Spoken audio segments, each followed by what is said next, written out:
سورہ آل عمران میں کا جو شان نزول ہے وہ یہ ہے کہ نجران ایک علاقہ ہے، وہاں سے عیسائیوں کے پادریوں کا ایک وفد آیا نبی صلی اللہ علیہ وسلم کے پاس۔ عیسائیوں کا پورا ایک وفد آیا، جو ان کے بڑے بڑے علماء تھے، اس میں ان کو نبی صلی اللہ علیہ وسلم نے اسلام کی دعوت دی۔ اچھا دیکھو، ایک بڑی دلچسپ بات ہے کہ جب نبی صلی اللہ علیہ وسلم نے نبوت کا دعویٰ کیا تو یہودیوں نے، عیسائیوں نے، بہت سے ایمان بھی لے آئے، بہت سے انکار بھی کیا، لیکن کسی نے اس بیس پہ انکار نہیں کیا کہ حضرت عیسیٰ علیہ السلام یا موسیٰ علیہ السلام آخری نبی تھے، لہذا آپ کے بعد کوئی نبی نہیں آ سکتا۔ یہ کسی نے نہیں کہا۔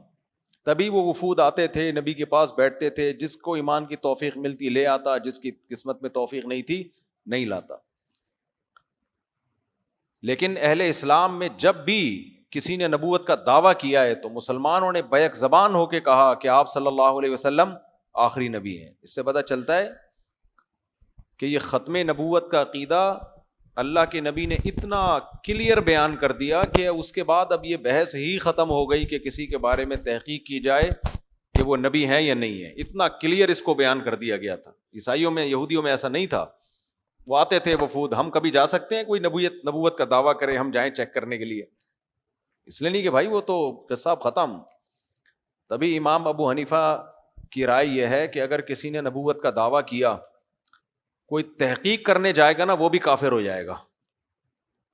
وہ کافر اس لیے ہو جائے گا اس لیے کہ اس نے قرآن کا انکار کر دیا۔ قرآن نے یہ تحقیق کا راستہ ہی بند کر دیا ہے۔ انا خاتم النبی لا نبی بعدی وخاتم النبیین، قرآن نے کہا آپ آخری نبی ہیں۔ تو یہ اتنا واضح عقیدہ ہے۔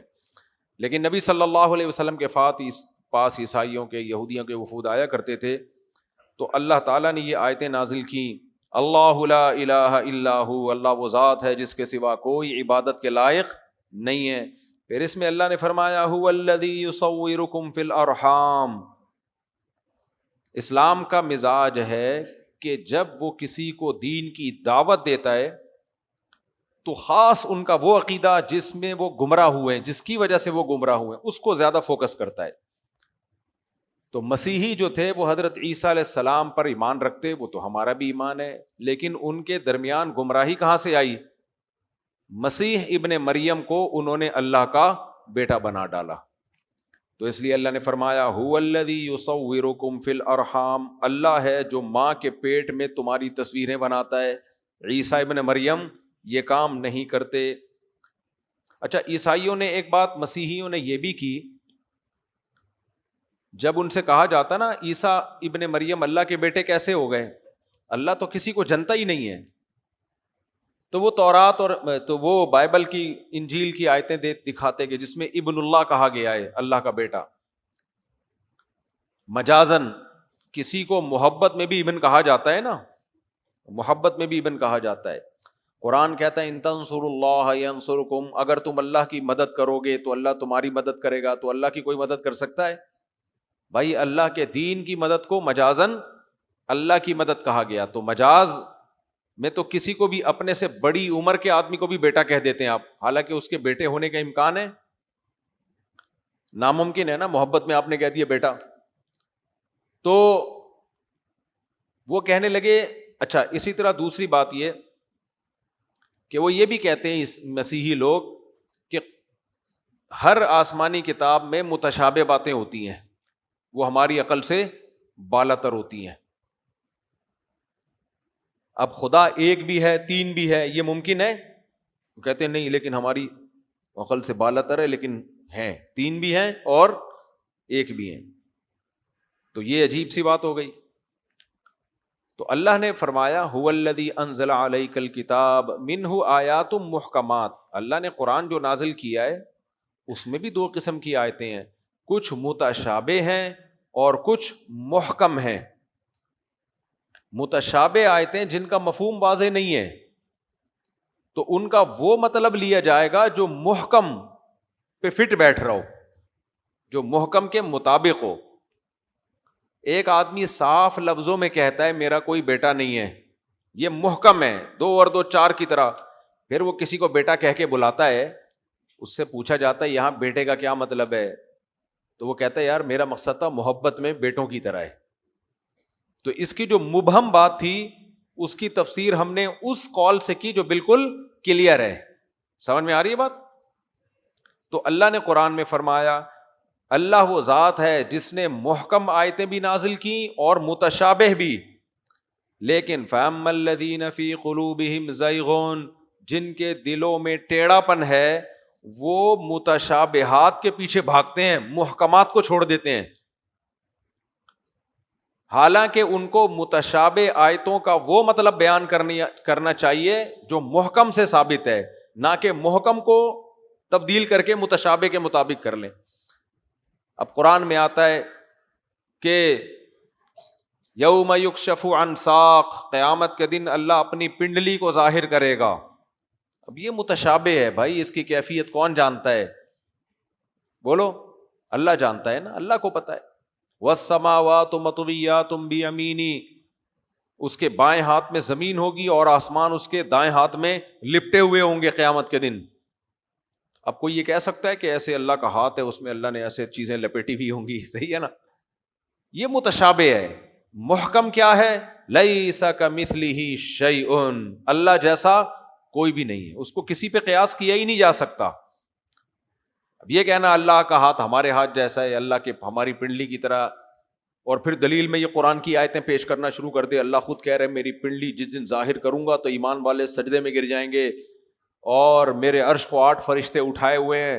تو اب ہم بھی ایک تخت اٹھا کے بولیں ایسے اٹھائے ہوئے ہیں اور اللہ معاذ اللہ ایسے بیٹھا ہوا ہے, تو یہ غلط ہو جائے گا نا بھائی. جب اللہ نے کہہ دیا مجھ جیسا کوئی نہیں ہے, تو آپ جو صورت بنائیں گے وہ کسی نہ کسی جیسی ہوگی کہ نہیں ہوگی؟ کوئی بھی صورت بنائیں گے وہ کسی جیسی ہوگی, تو وہ نہیں ہو سکتی بس. تو یہ تشبیہات ہیں, اس کا کوئی بھی مطلب بیان کر دو, لیکن اس کی یہ کیفیت بیان کرنا کہ ایسے تخت ہے اور ایسے اٹھائے ہوا اور اللہ معاذ اللہ ایسے یوں کر کے بیٹھا ہوا ہے, یہ تشبیہات کیا ہو جائیں گی؟ حرام اور ناجائز.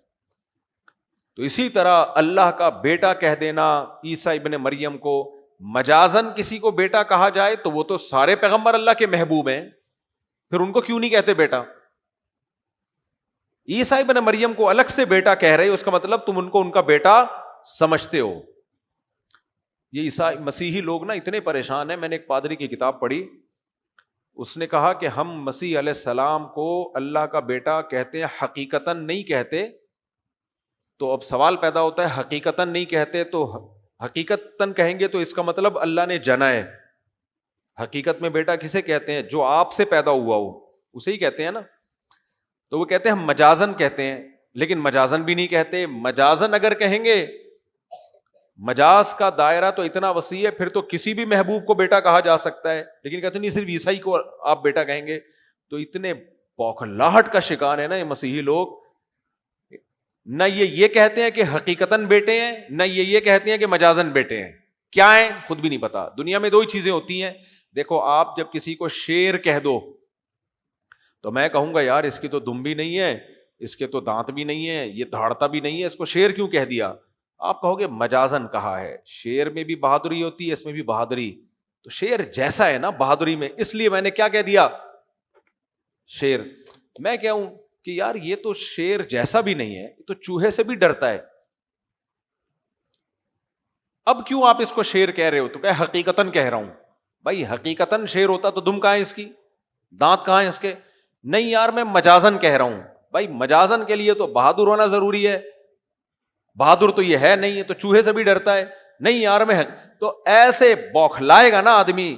اگلا کہے گا تیرے ساتھ دماغی مسئلہ ہے, تو نے لوگوں کو یا تو خود پاگل ہے یا بیوقوف بنانے کے لیے کوئی منجن لایا ہے مارکیٹ میں. مسیحی لوگ آج تک یہ فیصلہ نہیں کر سکے ہیں کہ مسیح ابن مریم اللہ کے بیٹے ہیں کہ کس نوعیت کے بیٹے ہیں. حقیقتاً ہے تو اس کا مطلب اللہ کا ٹکڑا ہے. پھر تو کیا اللہ کی ذات کے ٹکڑے ہو سکتے ہیں؟ اللہ کی ذات سے کوئی نکل سکتا ہے؟ پھر وہ پتہ ہے کیا کہتے ہیں کہ اللہ تعالیٰ نے قرآن میں بھی ہے نا یہ بات, اللہ کا کلمہ ہے. اللہ نے سیدہ مریم کے رحم میں روح پھونکی.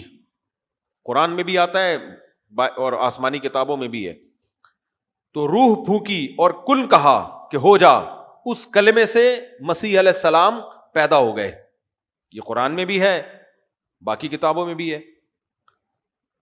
تو بھائی اس کا مطلب کیا ہے؟ اللہ کا کلمہ کا مطلب باپ کے بغیر پیدا ہوئے کلمہ کن کی طاقت سے، کلمہ کن کی طاقت سے. اللہ نے کہا ہو، کن کہتے ہیں ہو جا، ہو جا، ہو گئے. کوئی سائنٹیفک لاجک نہیں ہے. اس معنی میں ان کو اللہ کا کلمہ کہا گیا ہے. میں سمجھا پا رہا ہوں؟ اللہ کا کلمہ کس سینس میں کہا گیا ہے کہ اللہ نے کلمہ کن کی طاقت سے پیدا کیا. پیدا تو حضرت مریم سے ہی ہوئے نا، یہ تھوڑی کہ اللہ نے جن لیا ان کو. تو اب اس قسم کی باتیں کیونکہ پچھلی آسمانی کتابوں میں بھی ہیں، تو عیسائیوں نے، جو میری براہ راست اس میں پادریوں سے بات ہوئی ہے، وہ کہتے ہیں دیکھو اب انہوں نے ایک فلسفہ گڑھ لیا بیٹھ کے. یہ سب گڑھا کیوں جا رہا ہے؟ مسیح علیہ السلام کی حیثیت کو بڑھا دینا حد سے زیادہ. کیوں؟ عوام ان چیزوں سے خوش ہوتی ہے. عوام یاد رکھو کبھی بیلنس بات سے خوش نہیں ہوتی. جاہل طبقہ جب تک مبالغہ آرائیاں نہیں کرو، کسی کی تعریف میں زمین آسمان کے قلابے نہ ملا دو، اس وقت تک پبلک کو، جو مذہبی جذبہ رکھنے والی پبلک ہے، اس کو خوش کرنا ممکن نہیں ہے. یہی کام ہمارے بدعتیوں نے بھی کیا ہے. مسیحیوں نے کیا کیا؟ مسیح علیہ الصلوۃ والسلام کی شان بڑھاتے بڑھاتے بڑھاتے اتنا اوپر لے گئے، عوام میں نعرے بازی، وہی جیسے آج کل جلسے ہوتے ہیں وہی ہوتے ہوں گے اس زمانے میں. ہمارے والوں نے کیا کیا؟ اگر کوئی نبی کریم صلی اللہ علیہ وسلم کی سیرت بیان کرے، آپ کی جو اوریجنل سیرت ہے اس پہ اتنی شاباش نہیں ملتی جب تک آپ کی حیثیت کو بڑھا کے اللہ کے برابر لا کے نہیں کھڑا کر دے گا، اس وقت تک عوام سے اس کو فیور نہیں ملتا.